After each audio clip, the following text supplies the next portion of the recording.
Bienvenue dans la Zone Fantastique, un podcast proposé par le Blog du Cinéma, où il est question, comme son titre le laisse supposer, de cinéma fantastique.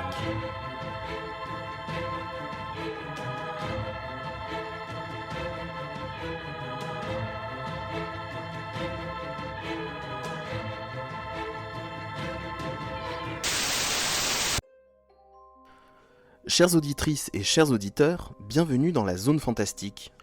Nous allons ici évoquer divers éléments observés dans les œuvres emblématiques du fantastique, et parfois plus largement dans le cinéma de genre. J'entends genre au pluriel, le cinéma de genre et le cinéma des genres, à travers les époques, les modes et les cultures. Alors quand je parle d'éléments observés, selon les épisodes de ce podcast, il pourra s'agir d'un personnage, d'un lieu, d'un objet ou d'un élément de décor en particulier, ou bien d'une séquence, d'une scène mémorable. Et pour ce premier épisode, j'ai choisi de vous parler d'un personnage. Un personnage secondaire, mais terriblement attachant. Il s'agit de Nick, le vieux projectionniste de Last Action Hero. Jack Slater! Slater! Don't even think it, Slater, you hear me? This is the Lieutenant Governor! Slater, here's what I... The governor gets you to call me. And Danny Madigan is his biggest fan. Jack Slater 4. But tonight, a magic ticket It's a passport to another world. will get Danny closer to the action than anyone ever dreamed. Alors pour commencer, on peut d'abord resituer Last Action Hero, comédie fantastique et pastiche de film d'action réalisé par John McTiernan et sorti en salle en 1993. On y suit le point de vue de Danny, un adolescent new-yorkais, fan inconditionnel de la franchise Jack Slater. Et justement, les premières minutes de Last Action Hero se confondent dans Jack Slater 3, film à l'intérieur du film, qui nous apparaît d'emblée comme une hyperbole savoureuse du cinéma d'action hollywoodien des années 90. Une séquence d'ouverture qui ne laisse aucune ambiguïté quant à son aspect parodique, et elle nous dévoile sa mise en abîme fictionnelle quand l'image devient floue, quand on passe du niveau de réalité du film Jack Slater à celui de Danny, le spectateur criant depuis son fauteuil de cinéma pour que le point soit rétabli à l'écran. C'est une défaillance technique dans le réel qui se répercute dans le monde de la fiction, provoquant une mise à distance de l'œuvre qui se retrouve renvoyée à sa place d'espace de l'imaginaire, donc à son artificialité. Ce qui permet par la même occasion de découvrir l'environnement du spectateur, la réalité qui justifie ce besoin d'œuvre de fiction, ce refuge dans l'artificiel. En effet, on suit le point de vue de Danny, qui semble être l'un des très rares habitants du voisinage à fréquenter cette immense salle de cinéma avec ses dorures ternies. On voit que son unique compagnon de séance est un clochard qui est en train de somnoler, donc ça pose très vite l'ambiance de cette salle de cinéma. Danny est inquiet de l'incident technique, il quitte la salle et il entre dans la cabine de Nick, le projectionniste qui, parce qu'il a manqué de vigilance pour l'image qu'il projette, nous laisse à penser de prime abord qu'il est aussi fatigué que le temple cinéphilique dont il est le gardien. On se figure l'usure d'un métier, d'un matériel, d'un lieu, mais également l'usure des ficelles narratives et stylistiques utilisées dans les divertissements d'Hollywood. On ressent l'humeur mélancolique, voire nostalgique, que John McTiernan fait planer sur sa comédie d'action, qui pourtant prend place à une époque qui lui est contemporaine et qui traite d'une cinéphilie en pleine ferveur au début des années 90. Et pour mieux comprendre cette mélancolie, pour mieux la diagnostiquer d'une certaine façon, on peut placer en miroir les figures tutélaires de Danny, l'inspecteur Jack Slater et ce bon vieux Nick. To be or not to be? Not to be. Une fois sorti du cinéma, Danny ne reprend pas totalement pied dans sa réalité quotidienne. Lors de son cours de littérature, il laisse son imagination divaguer pour réinterpréter Hamlet. C'est la pièce de théâtre, la tragédie shakespearienne au programme ce matin-là. La réinterpréter en actionneur jouissif, avec dans le rôle titre, un Arnold Schwarzenegger resservant son interprétation désinvolte de Jack Slater, sans vraiment se soucier de l'adapter au personnage shakespearien. Une séquence de rêve éveillé qui débouche sur un cartoon que le jeune cinéphile regarde une fois rentré chez lui par un fondu enchaîné sur une explosion pulvérisant Will Coyote, suggérant par ailleurs que la violence jubilatoire des cartoons est l'ancêtre direct de celle des actionneurs. On comprend ainsi que dans une journée de Danny, une image en chasse une autre pour prolonger un flot continu le dispensant de faire face à un contexte social sordide. Une surconsommation d'images que l'on peut considérer comme une fuite salutaire, puisqu'à peine Danny s'éloigne des écrans, qu'il est confronté à la détresse de sa mère célibataire et contrainte d'assurer 2 emplois. Ajoutons à ça qu'il sera agressé dans la même soirée par un cambrioleur, donc la réalité, non merci. En plus du père de substitution et de l'idéal de virilité, Jack Slater sert également de compagnon d'aventure pour Danny, pour ainsi dire de guide lui donnant l'occasion de s'échapper de son environnement délétère. C'est avec lui qu'il va parcourir un Los Angeles fictif, réceptacle de tous les fantasmes d'amateurs d'actionneurs. Des fantasmes d'autant plus bigger than life qu'ils sont perçus à hauteur de regard d'un adolescent de 12 ans en cette fin de XXe siècle où la violence et la vulgarité d'un blockbuster n'étaient pas épargnées au jeune public du moment que le spectacle était globalement lubrifié par une approche fun. I'm in the movie. Holy cow, I'm in the movie. Colosse graphique comme un personnage de bande dessinée, dont l'environnement semble façonné pour le mettre en valeur, Jack incarne tout le contraire de Nick, l'humble projectionniste sexagénaire. Cependant, même quand il doit se faire une place à l'écran face au monumental Slater, Nick n'apparaît jamais comme un personnage pathétique, et l'émotion qu'il suscite chez les cinéphiles qui apprécient Last Action Hero, c'est une émotion qui est empreinte d'un profond respect. Quand on y réfléchit, avant même de mener une enquête aux côtés de Jack, Danny vit déjà une expérience extraordinaire grâce à Nick qui l'invite à venir à minuit assister à une avant-première clandestine de Jack Slater 4. Un privilège qui revêt les charmes de l'interdit grâce au cadre nocturne et non officiel de la séance et qui représente déjà un fantasme que peu de cinéphiles auront la chance de réaliser dans leur vie.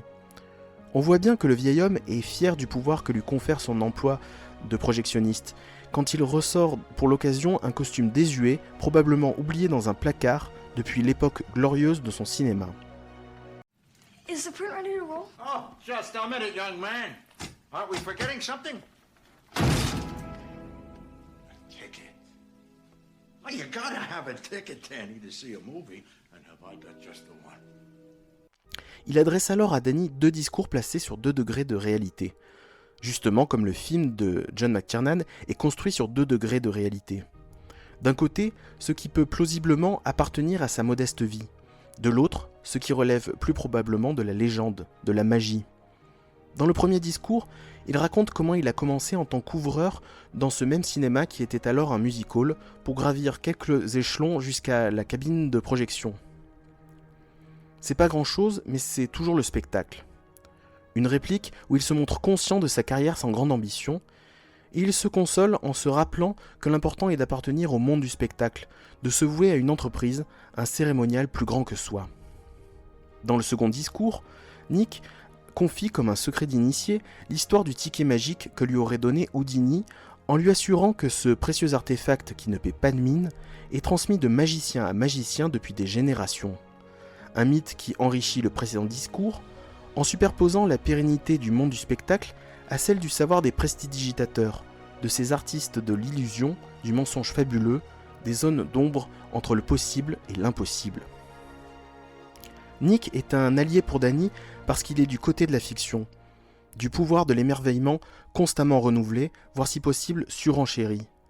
Et c'est pourquoi, sans avoir besoin de preuves, il croit le gamin quand celui-ci lui affirme avoir traversé le grand écran. Dans un premier temps, le vieil homme qu'il est exprime le regret de ne pas avoir utilisé le ticket plus tôt, avant de retrouver un enthousiasme juvénile qui l'invite à penser qu'il n'est pas trop tard pour voyager à travers les films et rencontrer les sublimes créatures qui les peuplent, telles Greta Garbo ou Marilyn Monroe. Des fantasmes de préadolescents excités, on passe à ceux d'un éternel amoureux transi, le cinéma reste le catalyseur.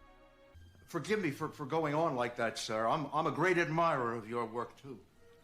Nick, it isn't who you think.